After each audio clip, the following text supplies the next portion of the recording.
And we are back on the build phase. I'm Mr. Ben, and today we are going to talk about Dice Throne. And specifically, we're going to talk about the subset of Dice Throne cards that are cards we all get. The generic cards, the basic cards. I come from an old Versus, the original Versus system background was like a game I really dug my teeth into. And in that game, cards that could go into any deck were referred to as generics. So that's the language that I've kind of brought forward with me anytime I run into a game where there's class specific cards or deck specific cards, and then there's like cards that can go anywhere. Generic's the term I tend to use. I really like the term common, basic. In Hearthstone, they call these neutral cards.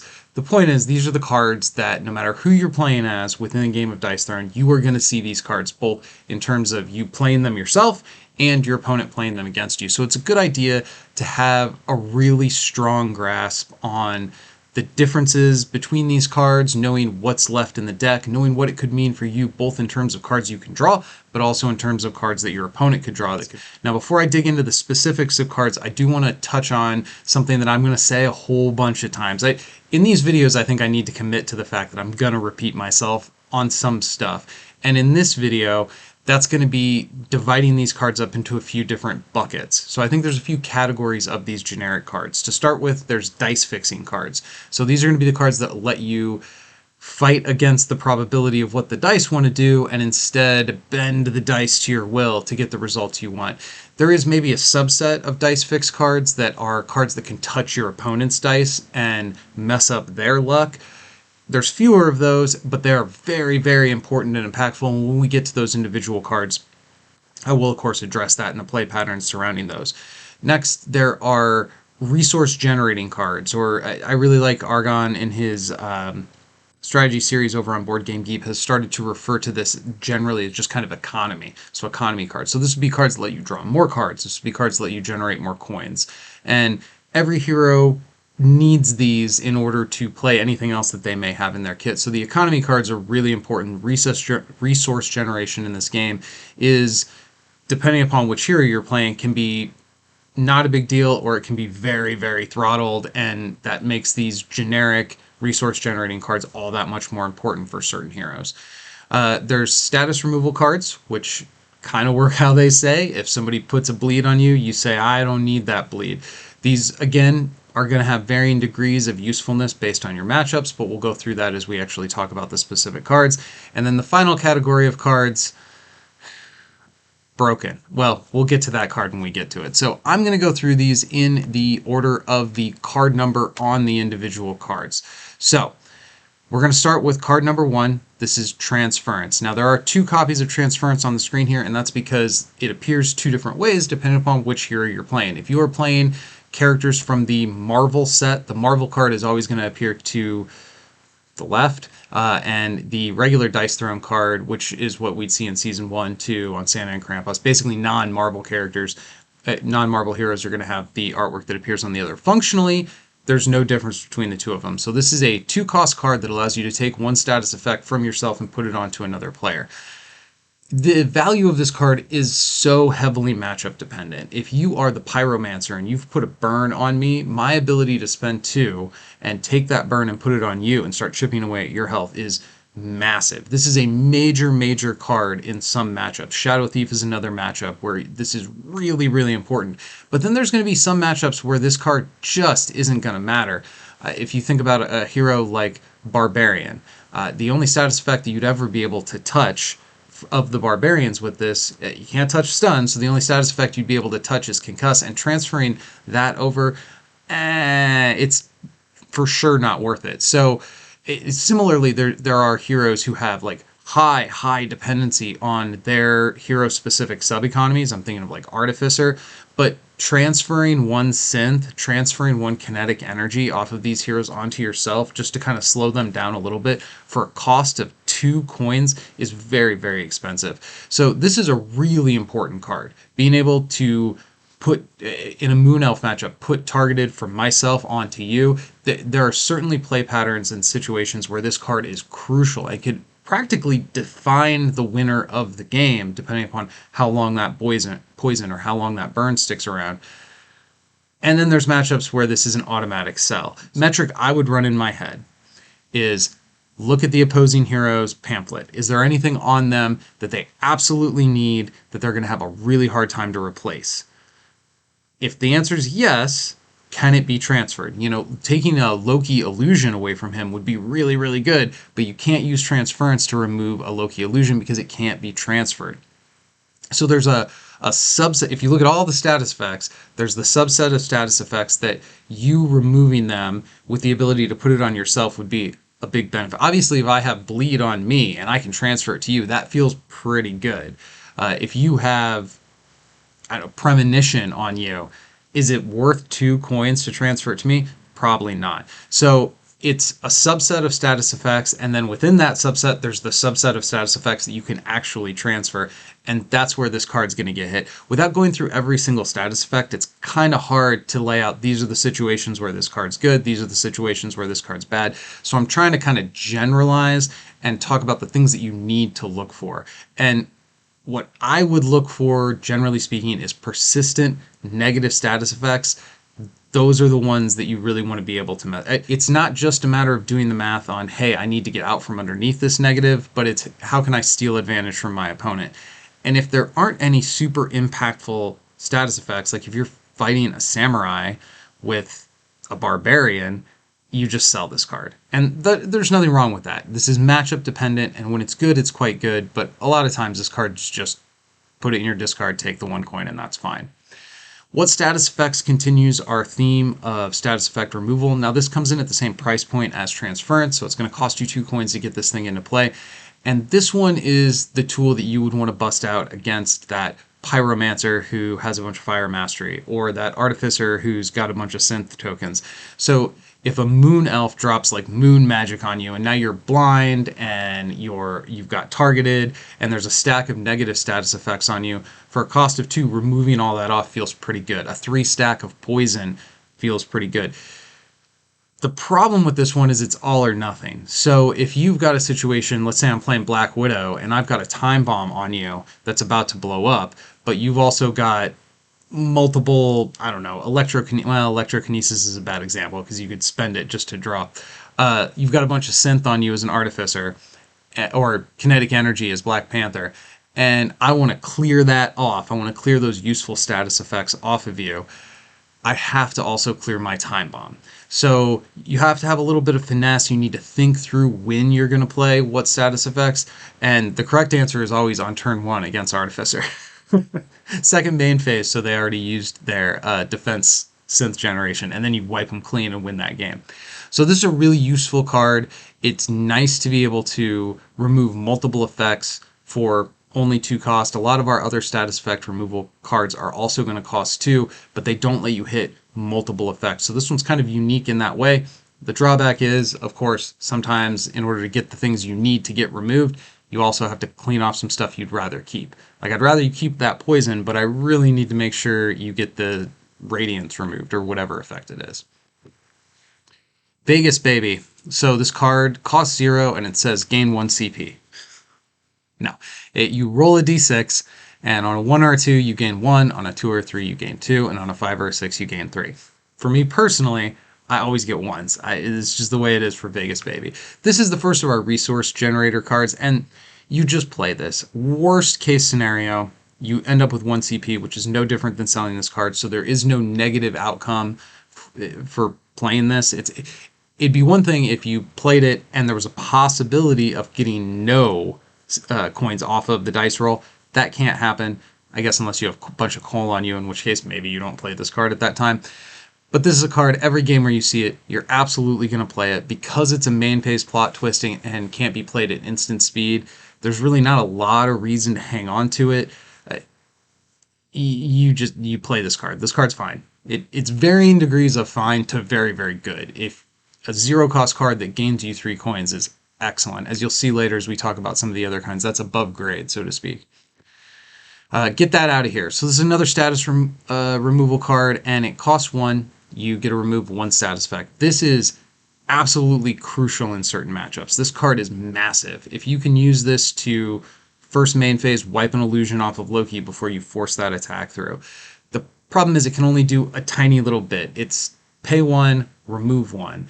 You can use it to get a wither off of yourself. So it's wherever you're going to be able to use this card, again, very matchup dependent, but in the matchups where there are those persistent problematic status effects that can actually cause some real damage, I mean, it may even be worth it to use this card to remove something like delayed poison. You're spending a coin in a card to prevent 3 damage. That doesn't feel terrible. So this card has versatility in that it only costs 1, but it's held back compared to some of our other status removal in that it's limited to the main phase and that you can only remove 1 status effect. Still, like all these status effect cards, unless your hero has something in their kit that's going to let you remove status effects, you're relying on this in any matchup where you're forced to face somebody who has good status applications. Triple Up. So this is one of this is probably the best resource generator card in the game. You pay 2 coins and you draw 3 cards. If you just sell those 3 cards that you drew, you now have 3 coins. So this card by definition is producing more value for you than you actually have to invest in it. So the return on investment, it's very strong. You almost always play this. The only reason you don't play this card is if you can't afford it. Maybe there's a situation where it's like the very end of a game and you need to make sure that you have that 1 extra coin in order to pay for some other effect. But if that's the case, you play the triple up, see what you draw, sell the 3 cards. If you need that, if you need those coins, you can sell the cards you draw off of this and get those coins back, but you have a chance of maybe also getting additional value or additional effects. So it's very hard for me to even envision turns where you wouldn't play this card. It'd be a very, very narrow case where you would throw this card into the KO pile to generate CP. You pay 2, you draw 3. It doesn't get better resource generation than that. Double Up, little baby brother from the triple up. This is pay 1, draw 2. A lot of the same analysis applies. When you're paying 1 and you're drawing 2, even if those cards are completely dead, you can sell one of them and it's essentially revenue neutral. So the idea that you would sell this card for a coin kind of doesn't make sense. Like if you have the coin, like if you have 2 cards in your hand and you only have 1 coin, you could still play double up and get 2 more cards back and be able to replace that coin to play the other card that you have. So this is, again, a card that I don't think there's ever going to be a game where you see this and you don't play it at almost the first possible opportunity. Perhaps if you're facing a character who has a lot of random discard, so looking at you, Curse Pirate, maybe you don't want as many cards to live in your hand, but even there, I think that's kind of would be a strategic mistake to hold on to this to try to protect something else that you don't want discarded. Play this, now you have 2 cards in your hand that can act as a way to protect that valuable card that you don't want to let the opponent discard. So both double up and triple up, I don't think there's any game where you see these cards where you don't play them pretty much immediately. Bye-bye. So this is the powerful status effect removal. It costs the same as a transference, but it doesn't put the token onto the opposing player. It costs the same as a what status effects, but it can only take 1. The thing that this card has going for it is that it's red instead of blue. You can play this at instant speed. So this is the card that you play after the Shadow Thief player successfully hits their 2 6s on their defense roll and they self-apply shadows and go, haha, I can't take any damage. You play bye-bye and nuke that shadows off of them. You play bye-bye and nuke the bond off of Nira right before you lock in. There's so many niche moments where you wait until you play this card and you structure the timing in such a way that it completely screws your opponent. It robs them of their options. It puts them in a box where they have no option but to just accept the drumming you're handing them on the basis of the bye-bye. Now this card also, it's worth being said, has caused probably more timing conflicts and ruling issues than any other card in all of Dice Throne, making sure that you know exactly when this can be played, because there's no going back in time with Dice Throne, but if I want to trigger a status effect and you want to play something at the same time, both of those things are going to happen at instant speed, and there can sometimes be a little bit of a conflict between.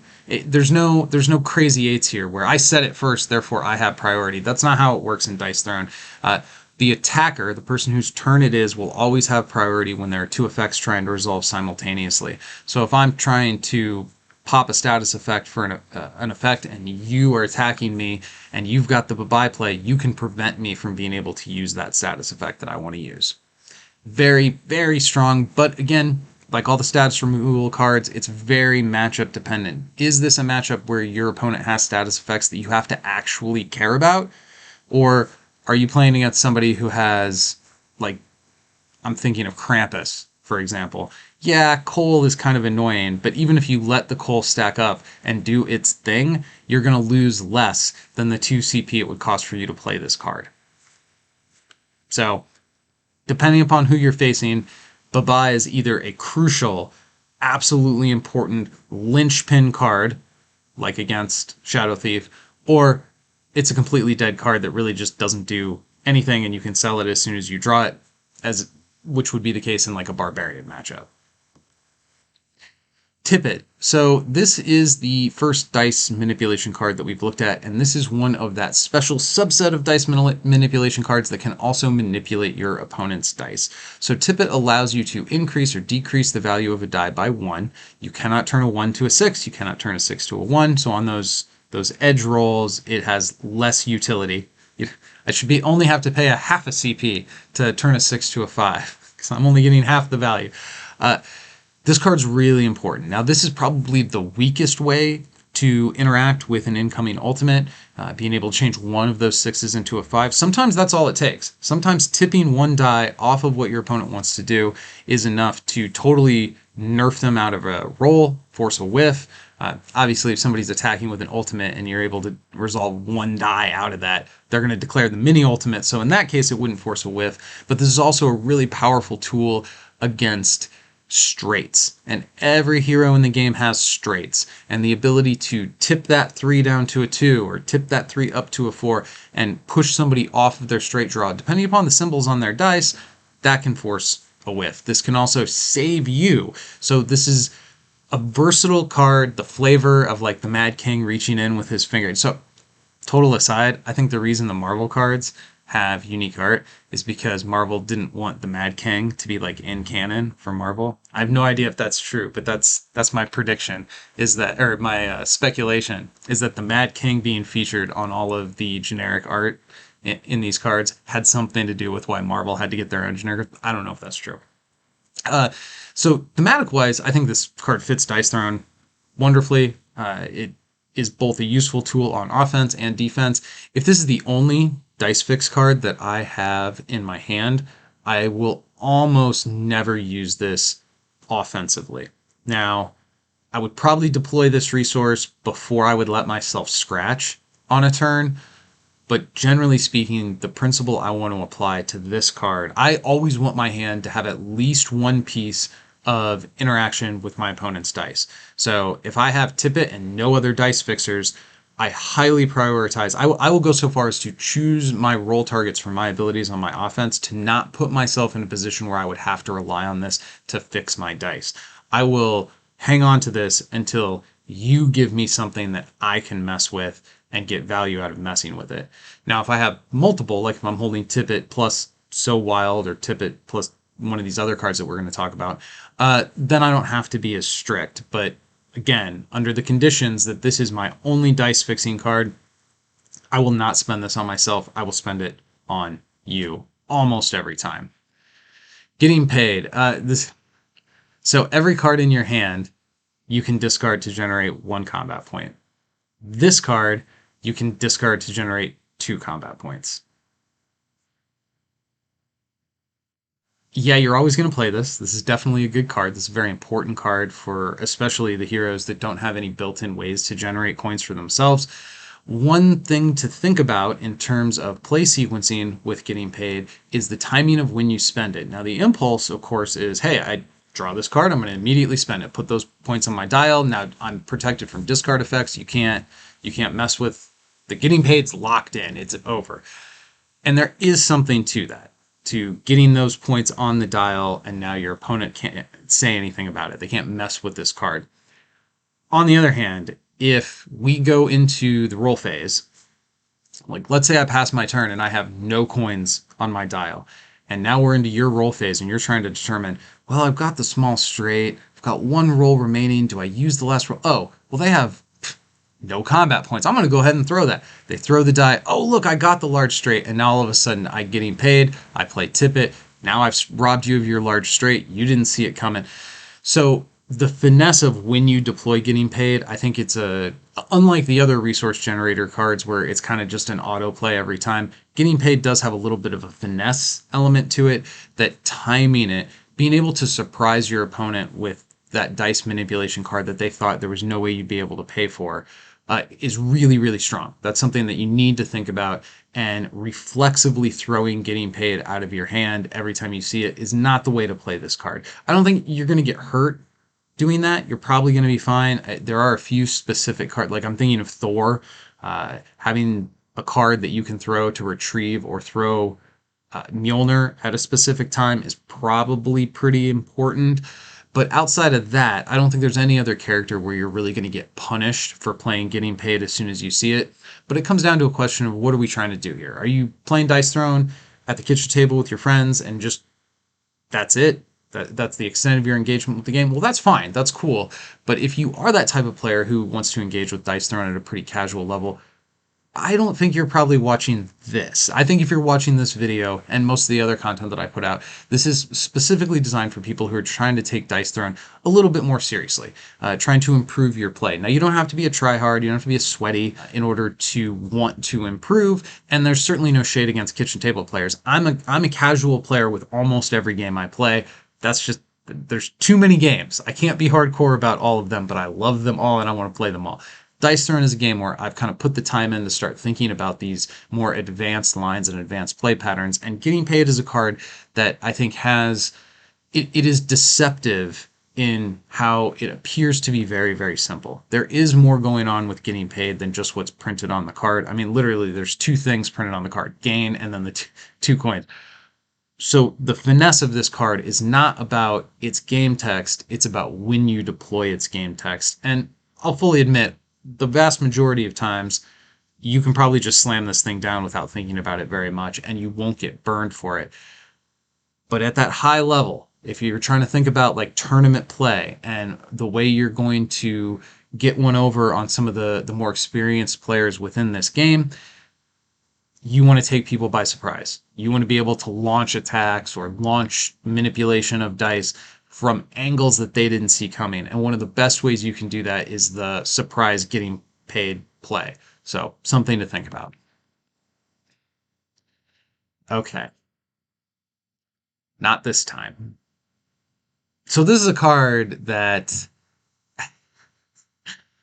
brings out some emotions in some people. So it is just true that over a pretty limited amount of data, that we have reviewed from some of the more competitive Dice Throne events, Dice Throne World Cup, Master Series, that the games where one player plays not this time and the other player doesn't, the player who played not this time wins a shockingly large majority of those games. So this is a card that costs 1, and it allows you to prevent 6 incoming damage. Now you might say, hold on, Artificer has a card that costs 1 and it only prevents 3 damage. You would be right. You might say, well, hang on. The point is, this card at twice the price would still be an extremely good investment. If you were paying 2 coins to prevent 6 damage, you're still going to do that. And you're going to do it like every single game. Always. There's never a game where you even consider selling this card. It would have to be the edge case of edge cases. If your entire deck of generic cards could be 18 not this times, you would do that and it would be the correct play. This card prevents so much damage for such a tiny investment. Even it's not just what the card does. So 6 damage, in my opinion, is a large enough number that you could blank this card box and you could rewrite the card as, after you die, take an additional turn. Because that's the impact this card has on the game so frequently. Now, I understand if somebody's last attack, if I'm camping on not this time and your last attack is an ultimate, I misplayed. I have the not this time in my hand, but I'm not allowed to play it because you can't play it against an ultimate. That is almost never going to happen. I would argue the correct play pattern for Not This Time is to look for the first opportunity you have to play it for full value and then deploy it as quickly as you can. So I'm not going to throw this card out if you're attacking me for 5. I'm not going to throw this card out to prevent 5 or fewer damage ever. I always want the full 6 value. If it's like I have to survive, if I'm going to die by taking 5 damage and my only option that I have available is to use this card to stop the 5 so I get one last turn to try to win, okay, fine, you got me. I shouldn't say never. On the edgiest of edge cases, I would play this card to prevent less than 6. But the vast majority of the time, you look for the earliest opportunity you have where your opponent is coming at you for 6 damage, and you play this card and you stop that 6 damage. And you do it in every single game. Every game. There's never a game where you're not going to play Not This Time. For one, it gives you a massive advantage. It basically full stops an attack with 1 card and 1 combat point invested, which is just massively undercosted for how good this card is. It is shockingly undercosted for how good this card is. But you always do it. And it's not just that you, because if I don't do it, if I sell this card to invest in an ability upgrade or something else, if I make the incorrect play to sell this card, but then you draw it and you play it, well, now all of those probabilities I talked about at the beginning of this card's analysis get flipped the other direction. Well, now you have a major advantage. You essentially have 1 extra turn.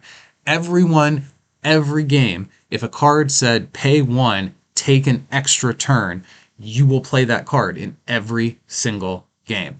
And while Not This Time isn't quite as good as a full-on Time Walk, Magic the Gathering reference there, it comes awfully close. This is an extremely good card. It is extremely swingy, and it can be really frustrated at the kitchen table. None of this applies. At the kitchen table, you just play this and it's no big deal. But if you're playing a tournament game and your tournament life is on the line, and you see somebody throw this down and yours is nowhere to be found, it stinks. It feels really bad.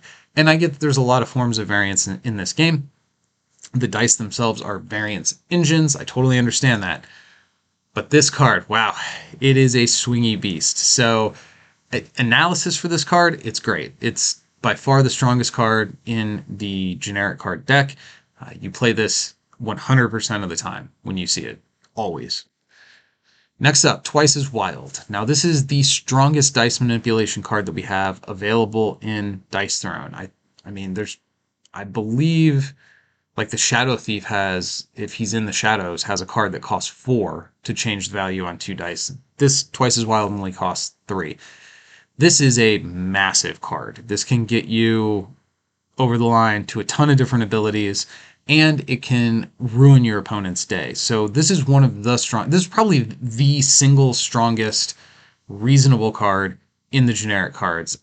Not This Time is definitely the strongest card in the generic cards, but I think that one's a little unreasonable. I think Twice as Wild is more or less fairly costed for what it does. It's very expensive. 3 combat points may not seem a lot if you're playing as, say, a Shadow Thief, but if you're playing as like a samurai or a moon elf, 3 combat points is a ton. It is a massive investment, but what you get out of it is 2 dice set to the exact face that you want. This can protect you from big attacks, and this can generate your own large attacks. This is a wonderful card.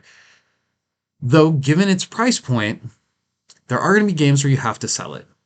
And that's going to be real tough. Can you make the choice of taking your second tied for most powerful card in your deck and throwing that away for a single combat point? Now, I would not write the math equation that way. I would not say pay Twice as Wild for a combat point. In my head, what I would do the math is pay my Twice as Wild for whatever the effect is I'm spending that combat point on. Think about where that CP is going. And if you don't have a good answer for that, if that math doesn't work out, then you don't sell this card. And most of the time, that math isn't going to work out. But you should be willing to ask yourself that question. You should be willing to think, okay, if I sell this now, I can play this ability upgrade. That's going to let me draw an extra card off Red Room. Is that value worth it? Like, what cards off Red Room would make that exchange worth it? And now obviously that's going to be different for every hero, but that's just one example. And I think what's more important than if then statements like if you have this, then you do that. More important than that, it's think about the way to ask yourself the questions to get at the core of what we're talking about. And with Twice as Wild, we're talking about a major power swing. So you have to be able to think about that power swing objectively and compare it to whatever it is you want to invest that one combat point in, and then run that math all while being respectful of your opponent's time and not making the game take 6 hours. So there's a lot going on here. And the more powerful a card is, the harder it's going to be to pull that trigger and sell it. But there are going to be times, especially with those heroes that have very throttled economies that might struggle to get up to the 3 combat points. If you sit on this thing and it's still in your hand at the end of the game, you probably misplayed.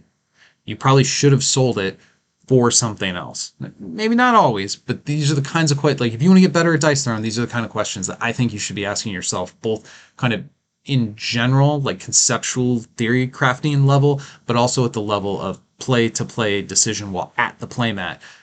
You got to be doing this math in your head. So very strong card. You never want to sell it except for those times where you absolutely have to. Try again. So this is another dice manipulation card. You pay 1 coin, and you or a chosen teammate, and that wording is very important, may re-roll up to 2 die. This is, so you can't force somebody else, you can't, an opponent to re-roll a die. You're giving the person the option to re-roll, and they don't have to avail themselves of it. So this is not like a tippet. You cannot use this to mess with your opponent's dice in any kind of way. This just basically lets you have 2 more pulls at the slot machine to get that last result you're looking for. It is the only time I ever play this card is I'm in trouble. Something has gone wrong. If I have this card in my hand during a roll phase, it probably means I have plenty of combat points, because if I was hurting for combat points, I sell this card during main phase 1. Rule to keep in mind, don't ever go into roll phase with 0 combat points. Like ever. Don't ever pass the turn with 0 combat points. It doesn't actually matter if you have the tippet or the not this time in your hand, but you want to make your opponent think about it. You want to, and even if they're wasting their time, they're spinning their wheels mentally, thinking about stuff that you don't have, by forcing your opponent to think about that, every decision point is an opportunity for your opponent to make a mistake. If I pass you turn and I have no combat points and I have no cards in hand, you don't have to waste any mental energy thinking about me or what I might do to you. All you have to do is think about what you want to do. And I don't want you to be in that position. Even if I'm holding air, even if none of my cards impact what's going on, I would rather have a card in my hand and some combat points on my dial. So most of the time, if I haven't sold this card, it means I have plenty of combat points, or it means this is the last card in my hand and I want to be able to bluff you that I'm holding a tippet or a So Wild or whatever. I don't like this card. I don't think you should play this card.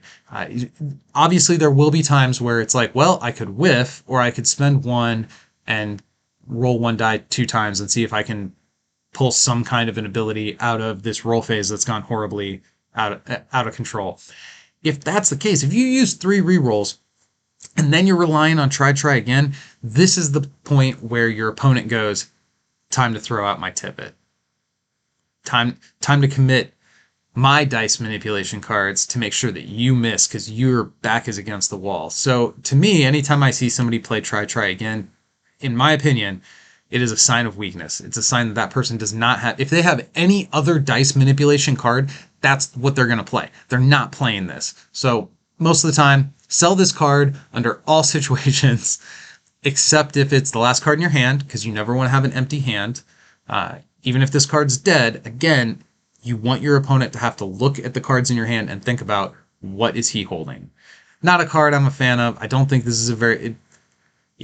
I'm just going to keep repeating myself. I don't like this card. Next up, So Wild. So this is the kid sister of Twice as Wild. It costs 2 instead of 3, and it allows you to change the value of any 1 die. Very strong dice fix card. This one goes both directions, so I can mess with your die with it. I can mess with my die with it. It does cost 2. 2 is a pretty big investment, not for every hero, but the price range on all of these generic cards goes from 1 to 3, or 0 to 3. So 2 is in the upper end of what we can expect to be paying for a common card. This is one of the best ones, though. Kind of all the same analysis that I had for Twice as Wild. This is a card you're almost always going to want to play, but there will be times where you crunch the numbers and the one combat point you get from selling this will open the door to the path to victory. So I, I say things like always and never when I'm doing my analysis more than I should. You should never be locked into do it this way every time. There's an exception to every rule in pretty much every card game. So all we can do is set out generalities. I like to talk about the things that I think you should be thinking about, and because it's the things that I'm thinking about when I'm at the table. And Twice as Wild is one of those. If I draw this card, I feel good about it. I want to make sure I have the points on my dial to be able to pay for it, and I want to be able to play it. But you should always ask the question, if I sold this to fund this other thing, where would that lead me? Most of the time, the correct answer is going to be keep the So Wild and wait a turn for regular turn combat point generation to pay for whatever that other thing is. But sometimes the right play is to sell these powerful tools because it allows you to do something else sooner and potentially win the game. But that's very much an edge case. Very strong card. You're going to play this and see it played against you all the time.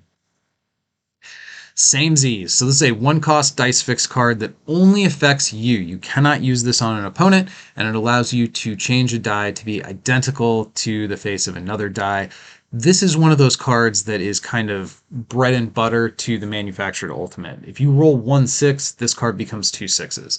It can also open up like the full house rolls for heroes that have the 2 of this symbol, 3 of this other symbol type cards. So there's a lot of abilities across different heroes where this card is a very cheap, 1 cost. That's great.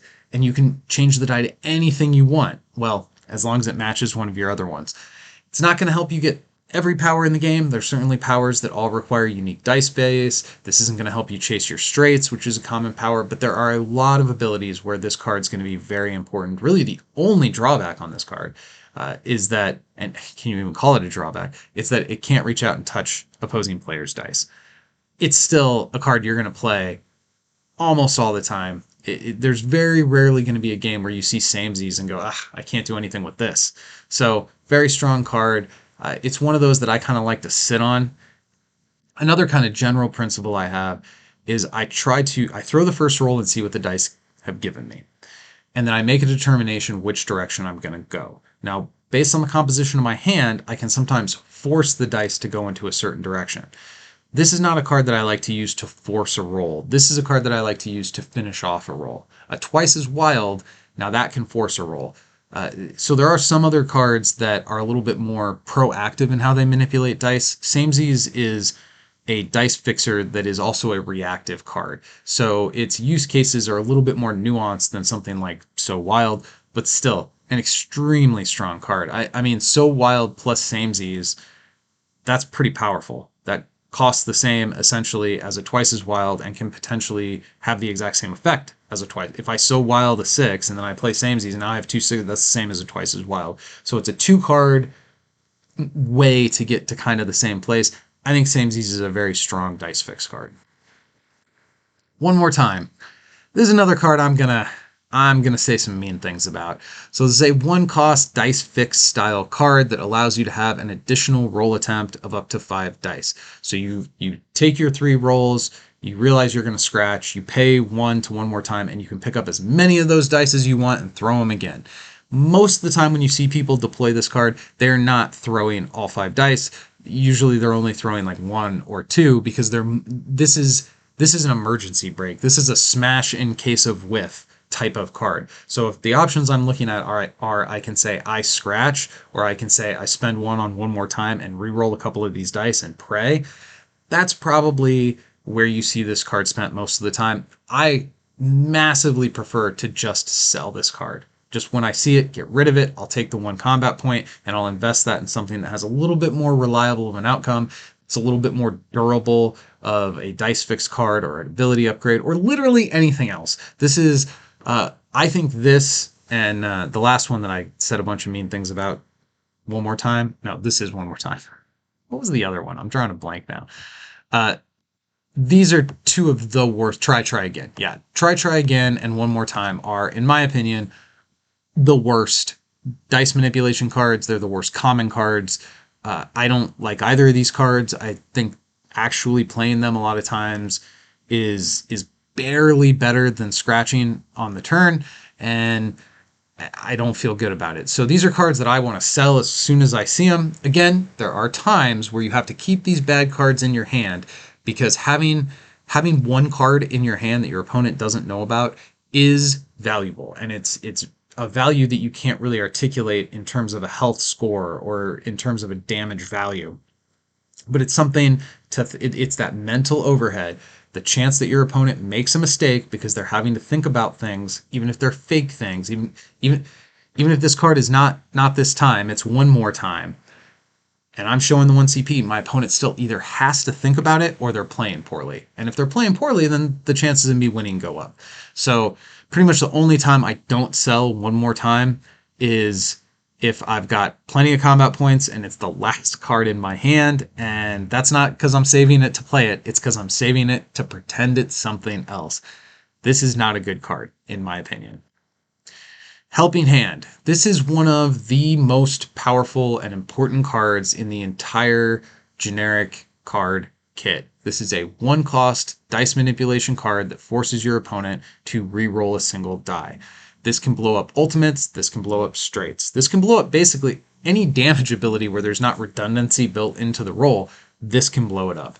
It's not going to do it every time. We have all had the helping hand play to try to stop an ultimate and the person rolls a 6 again and it feels like the worst. It's like a backbreaking feel, like the sound of wet twigs snapping. That's what happens in my brain when I play helping hand and you roll a 6 again. Come on. But you still have to do it. It's the correct play. And this is one you gotta sit on. You gotta treat this card like it's one of the most important cards in your deck because it is. And when you deploy it matters a lot. Now, using this, if somebody declares a basic attack, and it's like, well, you're looking at 7 damage, or I could helping hand one of those off, and I'd be looking at 5 damage. That would be a terrible play. Never, you don't use helping hand to reduce the quality of an attack your opponent's sending. Well, maybe large straight to small straight. But the point there isn't reducing the quality of the straight. The point there is trying to break the opponent's advance entirely. What I want to do is use helping hand to pick off a 3 out of the middle of your straight and force you to say whiff. I want to pick off a 6 from your ultimate and force you to say, okay, mini ult, I guess. That's where helping hand needs to come out. So looking for the opportunities where you can deploy this card, take 1 die away from your opponent and force them to scratch, that is a one cost ability to force your opponent to give up their turn. That's huge. That's huge. Now, it doesn't happen every time. It's obviously a 1 in 6 chance to push them off of that specific die phase, but it could be much larger. Like they might have, if a character is making like a Eureka from an Artificer, so to speak, and I use Helping Hand to try to pick off a gear, well, they've got a 2/3 shot of rolling another gear, or a 1/3 shot of rolling another gear. That's not great. That's not where you want to use your Helping Hand, but sometimes you have to. Like if it's this ability locks in and I lose the game, okay, well, Helping Hand could win you the game by forcing the opponent off of that ability. But that's not ideal. That's not the most efficient use case. I think the most efficient use case for this card is 2 places. One, ultimate protection. You hold this card until your opponent says, I'm going to attempt to present an ultimate, and then you say, no, you're not. Or force a whiff. And the most vulnerable rolls for most heroes are going to be their ultimates and their straights. Now, you look at a hero like Paladin, almost everything on that guy's board is very mess-withable. He has more fails with his dice than he has successes. So there are going to be edge cases where Helping Hand becomes even more valuable than it does. But in a vacuum, outside of this analyzing the specifics of a particular matchup, this card is, no, you don't get ultimates, and this card is, you can have a whiff instead of a straight. That's kind of how I think about Helping Hand, although it certainly has utility outside of those 2 places. This is a very, very strong card. One of the most important cards in the deck, for sure. Better D. Oh, wow. Okay. So, as a Shadow Thief player, this card is amazing. When I'm trying to roll 2 6s on my shadow defense and reduce the incoming attack you want to do to me all the way down to 0, better D is take a second chance at trying to hit those 6s. And that is incredibly strong. On the other hand, if I'm playing Samurai, Gunslinger, a lot of other characters, uh, this is just not, it's way better to just have the 1 CP. It totally comes down to how important is your defense roll. And in my opinion, I look at this as a save your life kind of card. Like, if I can hit this defense roll correctly, I can prevent enough damage to live for another turn. So if I'm a hero who has like no damage prevention, like Pyromancer, say, I'd probably sell better D. Like, am I going to play better D to try to rearrange my defense roll in order to create a little bit more damage towards you? Sure. And if it's like the last couple points of damage that could close the game out, those are edge cases that we should always be looking for. We should always be on the hunt for use cases for our cards that'll end the game that are maybe unconventional. Like, we should train our minds to look for those. But looking at this like in a general kind of like theory craft kind of way, most heroes, this is a dead card. You just sell this and you move on. That changes significantly with characters that have the ability to do really big damage reductions. Again, Shadow Thief is the one that jumps right to the front of my mind because it's my favorite hero, but Moon Elf is another where this could be important. Maybe the Monk would tip over into territory where you would want to use better D. Loki's another character. So, but the through line with all of these characters is these are heroes who have really impactful things that happen during their defense roll. A lot of characters like Barbarian, Gunslinger. Well, I guess Gunslinger could be a little iffy. Uh, Samurai to some degree. All of these heroes, Santa and Krampus, all of these heroes are much, much, much less dependent on their outcomes of their defense rolls and relying on their defense to win the game compared to Shadow Thief, Moon Elf, etc. So there is a little bit of like your mileage may vary with better D. There are some heroes who like this card a lot. So it's hard for me to just kind of like throw it down into the trash tier, which is where I want to throw this Dice Fix card, is down into the trash tier with one more time.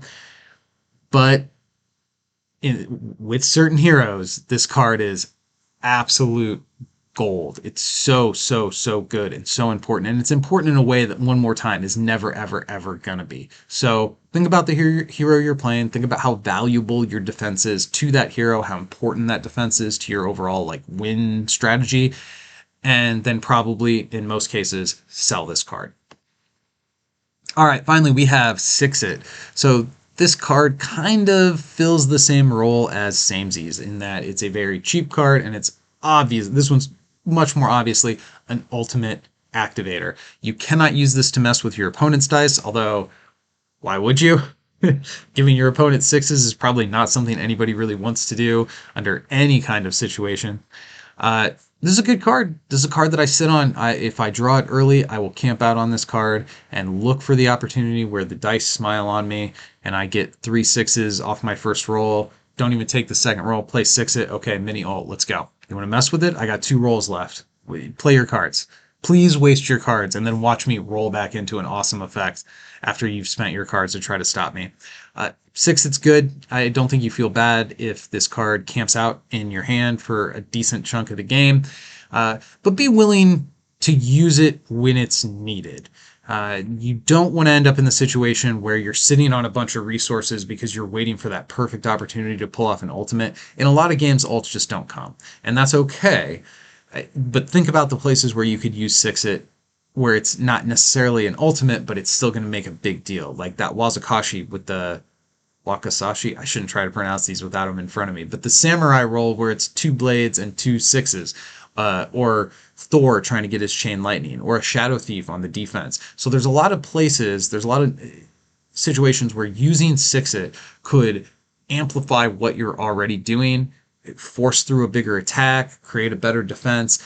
And if you're unwilling to play this card in those sort of like marginal, like slight advantage generating situations, you might end up in a situation where you say, good game, and you lose, and this card's still in your hand, and you don't want to be there. So it's always good to chase ultimates when you have the opportunity, but you've got to let the dice give you that opportunity. And if all you're doing is camping on all your cards until you get that perfect opportunity to ult, you're probably going to lose more games than you win because you can't rely on ults. So as card players, as dice throwing players, if you're at the kitchen table, you just play this card where it makes sense to you, and that's fine. But if you're trying to like get better at the game of dice throwing, you need to think about two things at the same time, kind of all the time. And that's sort of the long, I guess it's the difference between strategy and tactics. It's the long game, looking for those big, impactful moments where you can really make a determined, serious impact on the game, a decisive impact on the game. But you also need to not have such a high level view that you lose track of the turn to turn plays where, oh, well, if I would have used 6 it there, I could have done 10 damage instead of 6. If I would have used samesies there, I could have prevented 7 of his damage. And those little moments, those tiny decisions, do add up over the course of the game and can cost you games. So you cannot allow the high level 30,000 foot view where you're trying to get those ultimates put together and you're trying to do the big decisive plays. You can't let those big decisive plays distract you from the kind of nuts and bolts little manipulations that you can find here and there. Like if I can use Tippet to force you into having a scratch on turn 3, maybe by turn 7 when the game's over, it doesn't feel like it was that impactful. And maybe I wasn't able to get an ultimate on turn 5 because I used my Tippet already. But the advantage I gained off of that is what catapults me to ultimately edging that game out. So you've got to think about your cards both in terms of the 30,000 foot, the sort of strategy view, as well as the tactical view down on the ground, turn by turn, breaking down each. So there's the whole game, and then there's the individual turns. And Six-It is one of those cards that kind of lives in both worlds. You look at this, and it tantalizing, like, come to me ultimates. Like, you can see the ultimate beckoning you on the basis of this card. And a lot of times that's great. Like, save up for those big plays. Those are valid and correct moves to make within a lot of games. But you can't allow the big picture to blind you. Like, you know, the old cliche, you can't see the forest because of the trees. Like, you can't allow the tiny little moment-to-moment details blind you from the overall big picture, which would maybe be throwing away your cards to win little skirmishes on individual turns, and then when the big impactful thing happens, you don't have the so wild to mess with your opponent's dice, and now you're in trouble. You don't want that to happen, but you don't want the reverse to happen where all you can see is the forest and you miss all of the individual little trees, to torture that metaphor a little bit further. This has been the build phase review and analysis of all of the generic cards in Dice Throne. If you like what we do here, patreon.com/thebuildphase. I'm Mr. Ben. Go win some games.